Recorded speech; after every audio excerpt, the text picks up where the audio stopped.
कुंती कह रही है कि आज मैं अपने 5 बच्चों को सुरक्षित देख रही हूं प्रभु, इसका कारण केवल एक है कि उस भयानक नदी में मेरे बच्चों की नाव चलाने के लिए आप आ गए थे प्रभु। कैवर्तकः केशवः, नौका चलाने के लिए आप आ गए, तो आज मेरे बच्चे सुरक्षित हैं। कुंती कह रही हैं प्यारे, एक एक कृपा मुझे याद है। दुर्योधन ने प्रतिज्ञा कर ली थी, कल सूर्यास्त से पहले जयद्रथ को मार डालूंगा, यह प्रतिज्ञा हो गई थी, संकल्प हो गया था। अर्जुन ने घोषणा कर दी, कल सूर्यास्त से पहले जयद्रथ को मारूंगा। अब भगवान के पास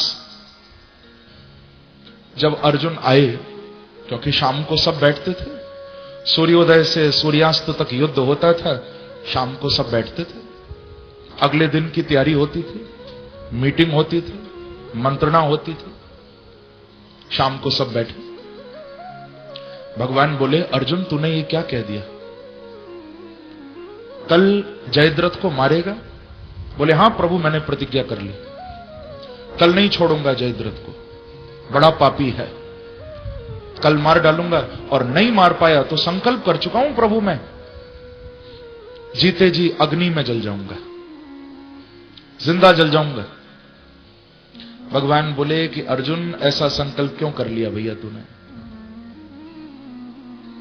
क्या तू ये कर पाएगा? बोले करूंगा। भगवान ने बताया कि ये बहुत मुश्किल बात है। पहली बात तो, कल तेरे सामने जयद्रथ को कौरव आने ही नहीं देंगे, उसको छुपा के रखेंगे पीछे, चाहेंगे कि तू न मार पाए और जिंदा तुझे जलना पड़े। और यदि तूने कुछ भी करके मार भी दिया तब भी मुश्किल है, क्योंकि जयद्रथ का पिता था जिसका नाम था वृद्धक्षत्र, ये महाभारत का प्रसंग है। उसने सूर्य भगवान से एक वरदान ले रखा था, बड़ा अनोखा वरदान। सूर्य नारायण से यह वरदान प्राप्त कर रखा था कि जो भी मेरे बेटे का सिर काटेगा, यानी जिसके द्वारा मेरे बेटे का सिर नीचे गिरेगा, उसके सिर के 100 टुकड़े हो जाएं। अब यदि तू जयद्रथ को नहीं मार पाएगा तो जिंदा जलना पड़ेगा, और मार भी दिया तो सिर के 100 टुकड़े होंगे। भगवान बोले, अर्जुन तूने ये क्या कर लिया, अब कैसे करेगा तू? दोनों ओर मौत है, मारता है तब भी मरना पड़ेगा, नहीं मारता तब भी मरना पड़ेगा, दोनों ओर मरना है, अब क्या करेगा? अर्जुन ने चरणों में प्रणाम किया और अर्जुन बोले कि प्रभु अब मैं कुछ नहीं करूंगा, अब तो आप ही सब कुछ करोगे, अब तो मुरली मनोहर ही सब कुछ करेंगे, मेरी करने की क्या औकात है? प्रभु मैंने अपने बल पर संकल्प नहीं लिया, मैंने तो आपकी कृपा के बल पर संकल्प लिया है, अब जो करोगे आप करोगे। और ध्यान रखना, ये बात बिल्कुल सच्ची है। प्रबल प्रेम के पाले पड़कर प्रभु को नियम बदलते देखा, प्रबल प्रेम के पाले पड़कर प्रभु को नियम बदलते देखा, अपना मान भले टल जाए पर भक्त का मान न टलते देखा। भक्त के मान को नहीं टलने देते। अगले दिन जब जा रहे हैं, युधिष्ठिर विदा कर रहे हैं, आंखों में आंसू हैं। अर्जुन को जाता हुआ देखकर भगवान को युधिष्ठिर कह रहे हैं, केशव यदि आज शाम को अपने भाई को वापस आता देखूंगा तो ये तुम्हारा ही चमत्कार होगा, नहीं तो और कोई दूसरी दुनिया की ताकत नहीं है जो आज मेरे भाई को वापस ला सके। ये तो मरेगा आज, तुम्हारा ही कोई चमत्कार हो तो शायद फिर शाम को अपने भाई को देख लूं, नहीं तो ये असंभव हो, ये बात हो नहीं सकती। भगवान मुस्कुराए कि तुम चिंता मत करो, मैं हूं ना, मैं खड़ा हूं, लेके आऊंगा। अब महाराज युद्ध हुआ, कथा तो बड़ी विस्तार में, मैं केवल संकेत कर रहा हूं आपको कैसे भगवान लीला करते। जब युद्ध हुआ, 7 अक्षौणी सेना के पीछे जयद्रथ को छुपा दिया, आगे नहीं आने दे रहे। जानते हैं कौरव के सामने पड़ गया तो मारा जाएगा, क्योंकि 18 दिन महाभारत हुई थी। कितने दिन? 18 दिन। महाभारत का युद्ध 18 दिन हुआ था, और 18 दिन में 18 अक्षौणी सेना का विनाश हुआ था। पांडवों की ओर 7 अक्षौणी सेना और कौरवों की ओर 11 अक्षौणी सेना थी। 18 अक्षौणी सेना का 18 दिन युद्ध हुआ था महाभारत में। तो 18 दिन में 11 अक्षौणी सेना पांडवों ने मारी। अभी तो बीच में युद्ध चल रहा है। आज पूरी सेना, 4 अक्षौणी तो मारी जा चुकी है, समाप्त हो चुकी है। 7 अक्षौणी सेना कौरवों के पास बची है। वो पूरी सेना जयद्रथ के आगे खड़ी कर दी। सबसे पीछे जयद्रथ को छुपा दिया, जो अर्जुन ढूंढ ही न पाए। अब महाराज अर्जुन लड़ता जा रहा है, लड़ता जा रहा है, सुबह से लगा पड़ा है, मार रहा है सेना को। सेना से लड़ते लड़ते ही शाम हो गई। अभी जयद्रथ का तो पता ही नहीं कहां है। सेना से ही लड़ता जा रहा है, छुपा रखा है पीछे। सूर्यास्त दिखाई देने लगा, मानो सूर्य अस्त हो रहे हैं। सबको दर्शन होने लगा। अर्जुन कांपने लगा, भगवान की ओर देखता है। केशव, जितना मेरे से हो सका मैंने किया, आगे आपकी इच्छा। जैसे ही सूर्यास्त हुआ, सबने देखा सूर्यास्त हो चुका है। जयद्रथ पीछे से निकल के आ गया सामने, आगे आ गया। अर्जुन के लिए चिता बनने लगी। चारों तरफ से लकड़ियां लगा दी गई हैं। बीच में वीरासन से अपना गांडीव, धनुष और तीर लेकर अर्जुन बैठ गया, क्योंकि योद्धा है ना, योद्धा की तरह मरेगा। वीरासन से अर्जुन को बिठा दिया गया। जयद्रथ निकल के पीछे से बाहर आ गया। आग लगने वाली है, अर्जुन जलने वाला है। भगवान कृष्ण खड़े हैं, सारा समाज देख रहा है। जयद्रथ कहता है, देखा अर्जुन, मुझे मारना चाहता था, अब गीदड़ की मौत मरेगा। क्या कर लिया तेरे कृष्ण ने, क्या कर लिया तेरे भगवान ने? आखिर मरना पड़ रहा है ना तुझे, मुझे मारने चला था। और महाराज बोले जाए बोले जाए। आग लगने वाली थी, चिता तैयार है, अर्जुन जलने वाला था। जयद्रथ बोलता जा रहा था। भगवान ने कहा कि अर्जुन, बस समय हो गया है, तेरा धनुष तैयार है ना? अर्जुन ने कहा तैयार है प्रभु। तीर चढ़ा रखा है? बोले तीर चढ़ा रखा है। तो बोले सामने निशाना, खत्म कर इसको। बोले भगवान सूर्यास्त हो गया। बोले नहीं, गौर से देख, अपना सुदर्शन चक्र सूर्य के सामने कर दिया और सूर्यास्त दिखा दिया था। अपने चक्र को हटा लिया, सूर्य भगवान उदय हो गए। अर्जुन ने एक तीर मारा और एक ही तीर में काम तमाम कर दिया। वो तीर चला है, जयद्रथ का मस्तक धड़ से अलग हो गया। पर परेशानी तो अभी भी है। यदि सिर नीचे गिरा तो अर्जुन के सिर के 100 टुकड़े हो जाएंगे। मुश्किल तो अभी भी है। लेकिन देखो उस लीलाधारी की लीला। जब जयद्रथ का सिर उस तीर ने उड़ाया है, तो वो तीर सिर को लेकर आगे बढ़ा है। और नदी के किनारे जयद्रथ का पिता वृद्धक्षत्र हाथ जोड़कर सूर्य भगवान की उपासना कर रहा था। तो पिता की झोली में ही आके सिर गिरा और बाप के हाथ से नीचे गिरा तो बाप के सिर के 100 टुकड़े हो गए। और भगवान के भक्त अर्जुन की रक्षा प्रभु ने की है। बोलो वृंदावन बिहारी लाल की जय। जय जय श्री राधे। अपने भक्त का बाल भी बांका नहीं होने दिया। दोनों बाप और बेटे ऊपर चले गए और अर्जुन कृष्ण के साथ वापस आ गए। भगवान क्या नहीं कर देते बंधु। आप उन पर भरोसा तो रखो।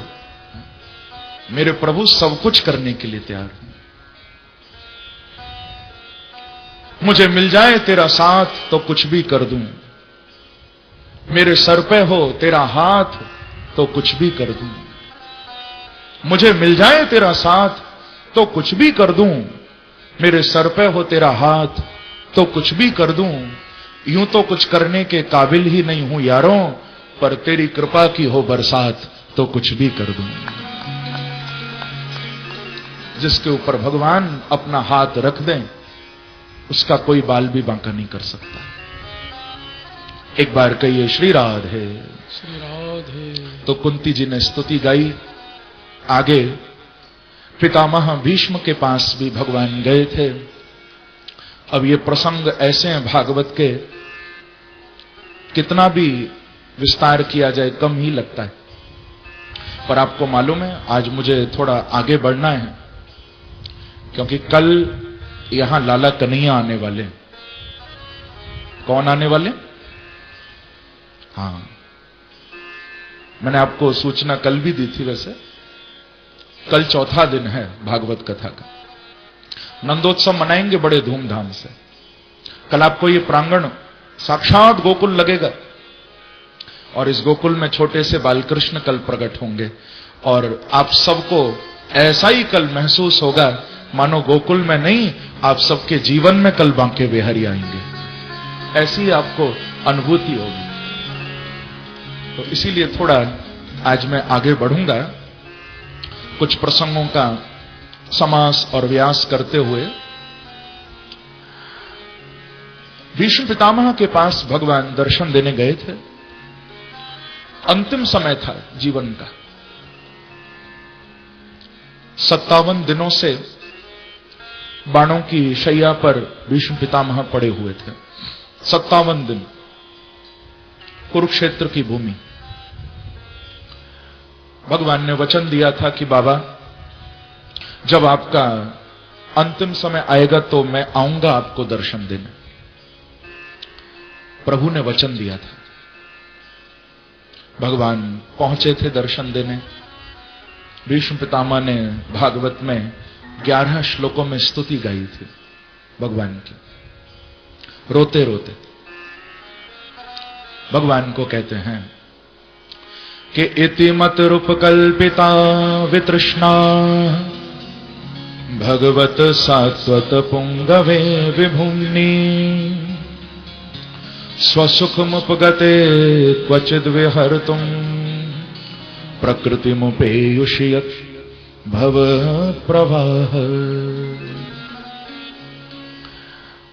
इनकी स्तुति में 11 श्लोक हैं। एक एक श्लोक बड़ा मार्मिक है। भगवान स्वयं चलकर दर्शन देने आए हैं। ये बड़े सौभाग्य की बात है। हम लोग चलकर भगवान का दर्शन करने वृंदावन जाते हैं, या अयोध्या जाते हैं, या हरिद्वार, काशी, द्वारिका, कहां कहां हम चलकर भगवान का दर्शन करने जाते हैं। लेकिन जिस भक्त ने जीवन भर भगवान का इंतजार किया होगा, मेरे प्रभु कहते हैं जब ऐसा मेरा भक्त शरीर छोड़ता है तो मैं स्वयं उसको दर्शन देने के लिए आता हूं। भीष्म पितामह ऐसे ही भक्त हैं, भगवान जिनको दर्शन देने आए। कृष्ण सामने खड़े स्तुति कर रहे हैं। कहते हैं कि प्यारे मेरे लिए आप आ गए। आततायनों में मेरे जैसा आतताई, मेरे जैसा दुष्ट, जिसने महाभारत के युद्ध में आपको तीर चलाए थे, आप पर तीर छोड़े थे। क्योंकि जानते हो ना भगवान कृष्ण सारथी थे अर्जुन के। आप मुझे बताओ आगे सारथी होता है या आगे रथी होता है? युद्ध लड़ने वाला योद्धा रथी आगे होता है या सारथी आगे होता है? थोड़ा जोर से बोलो ना। सारथी। रथी पीछे होता है, सारथी आगे होता है। जब भीष्म पितामह अर्जुन पर तीर छोड़ते थे तो कृष्ण आगे है ना, अर्जुन पीछे, आगे कृष्ण है। तो तीर अर्जुन के ऊपर छोड़ते थे, लेकिन तीर अर्जुन को नहीं कृष्ण को लगते थे। आगे भगवान। त्वची विलसत कवचेस्तु कृष्ण आत्मा। तीर चला चला के, तीर मार मार के भीष्म पितामह ने भगवान का कवच भी तोड़ दिया था, कवच भी टूट गए, भगवान को छाती पर तीर लग रहे थे। लेकिन भीष्म पितामह कह रहे हैं कि प्यारे, मैंने आपके ऊपर तीर चलाए, आपके कवच को भी तोड़ा, आपको इतना कष्ट दिया, अब आप कितने दयालु हो इसका मैं कैसे वर्णन कर सकता हूं कि तीर मारने वाले को भी अंतिम समय दर्शन देने के लिए आप आ गए हो। तुमसे बड़ा दयालु दुनिया में कौन हो सकता है? तीर चलाने वाले को भी दर्शन देने आ गए तुम। वाह प्यारे, तुमसे बड़ा दयालु नहीं हो सकता कोई। कि त्रिभुवन कमनो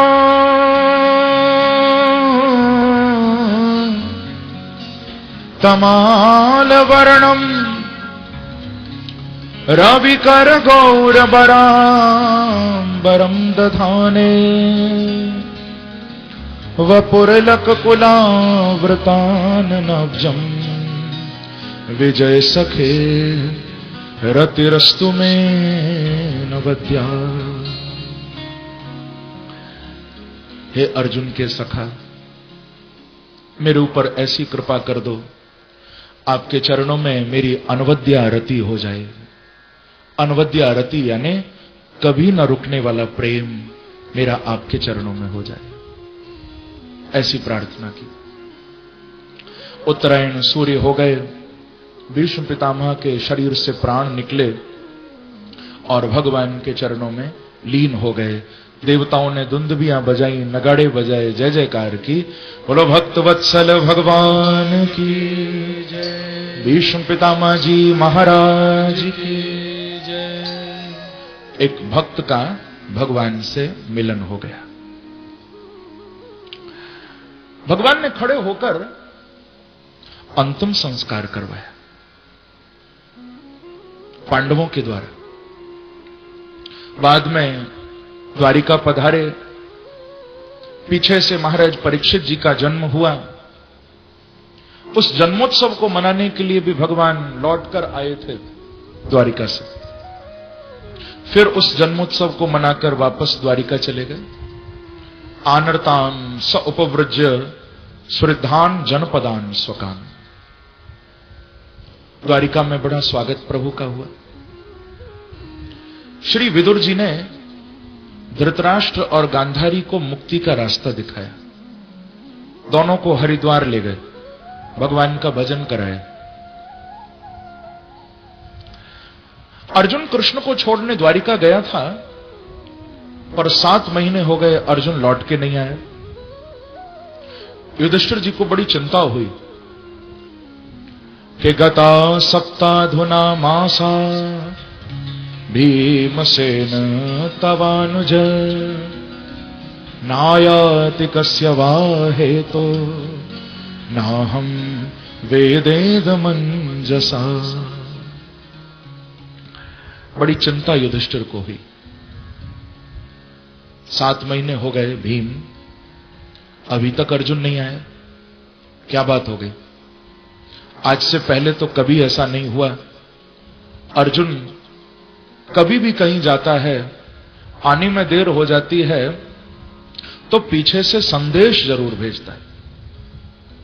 अब की बार तो संदेश भी नहीं आया, कोई खबर नहीं। लेकिन इतनी वार्तालाप हो रही थी आपस में, तभी अर्जुन को सामने से आते हुए देखा। अर्जुन आ रहा है, दौड़ पड़े युधिष्ठिर, पकड़ लिया। अर्जुन भैया 7 दिन बाद लौटे हो, क्या हो गया? सब ठीक है ना?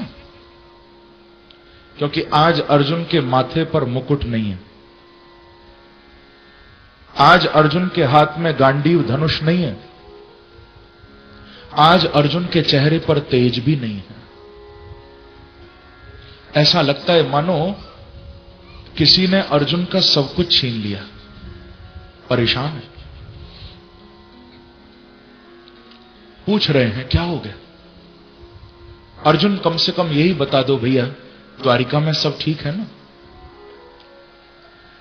कि कच्चित्वं ब्राह्मणं बालम गां वृद्धं रोगिणं स्त्रियं शरणोपसृतं सत्वं नात्याक्षी शरणप्रद नात्याक्षी शरणप्रद। क्या बात हो गई अर्जुन? क्या तुमसे कोई अनुचित कार्य हो गया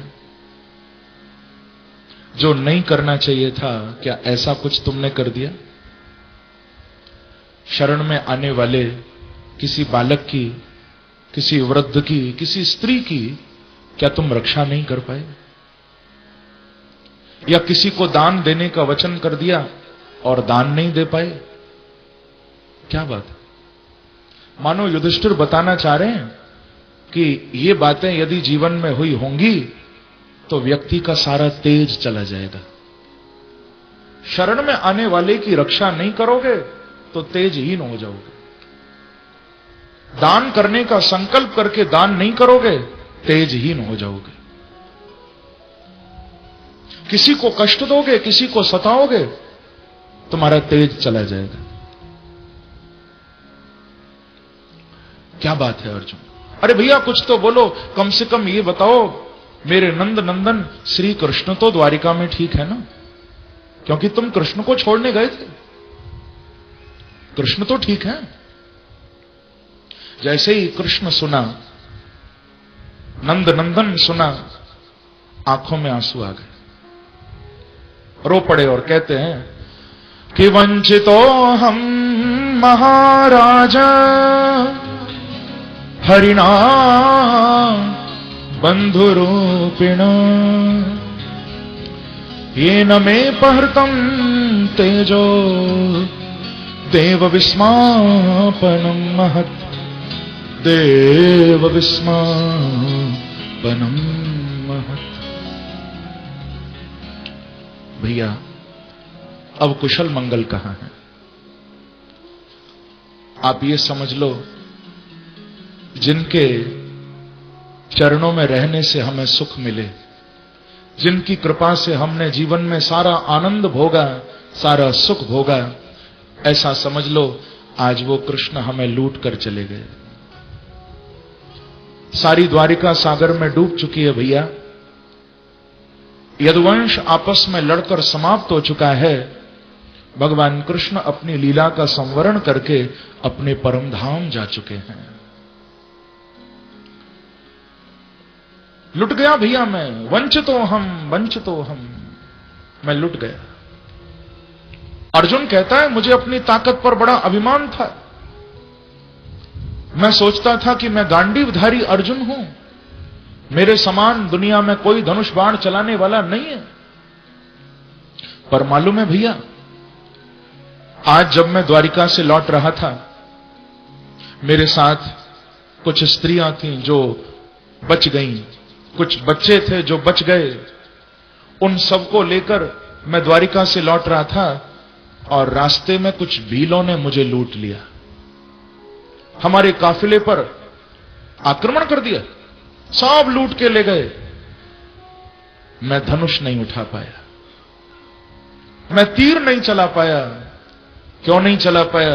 क्योंकि मुझे मालूम चल गया है आज कि धनुष मेरा था, तीर मेरे थे, लेकिन ताकत तो बांके बिहारी की थी सारी, शक्ति कृष्ण की थी। गांडीव मेरा था, ताकत भगवान की थी। आज मैं तीर नहीं चला पाया। रोने लगे पांडव, सब रो रहे हैं, द्रौपदी रो रही है। और कुंती ने तो जैसे ही सुना, इतना कृष्ण से प्रेम था कुंती जी को, कुंती ने तो प्राण ही त्याग दिए। कृष्ण के वियोग में। कन्हैया चले गए तो मैं क्या करूंगी जी के। एकांत भक्त्या भगवत्यदोक्षजे निवेशितात्मो परराम संस्कृते। कुंती ने शरीर छोड़ दिया। पांडवों ने अपनी मां का अंतिम संस्कार किया। आगे जब परीक्षित जी बड़े हुए, लगभग 15 वर्ष के हो गए, तो परीक्षित को राजगद्दी पर बिठाया, राज तिलक कर दिया। क्योंकि ये है तो भले ही छोटे लेकिन बड़े योग्य हैं परीक्षित। गद्दी पर बिठाया। पांडव महाप्रयाण के लिए वन में पधारे और स्वर्गारोहण किया। उत्तराखंड की ओर गए, वहां से स्वर्गारोहण हुआ। परीक्षित गद्दी पर बैठे, बहुत अच्छी तरह प्रजा का पालन किया। हर प्रकार से जीवन में आनंद है। उत्तर की बेटी इरावती से शादी की। जन्मेजय आदि सुंदर सुंदर पुत्र हुए। कृपाचार्य जी को अपना कुल गुरु बनाया। 3 बार गंगा के तट पर हरिद्वार में अश्वमेध यज्ञ भी किया। कली के निग्रह का प्रसंग भी सूत जी ने सुनाया। अभ्यर्थितस्तदा तस्मै स्थानानि कलये ददौ द्यूतम पानम स्त्रियः सूना यत्रा धर्मश्चतुर्विध। ये प्रसंग भी सुनाया। लेकिन गलती कब हुई? गलती तब हुई है जब परीक्षित 45 साल के हो गए। तब जीवन में एक बहुत बड़ा अपराध हो गया।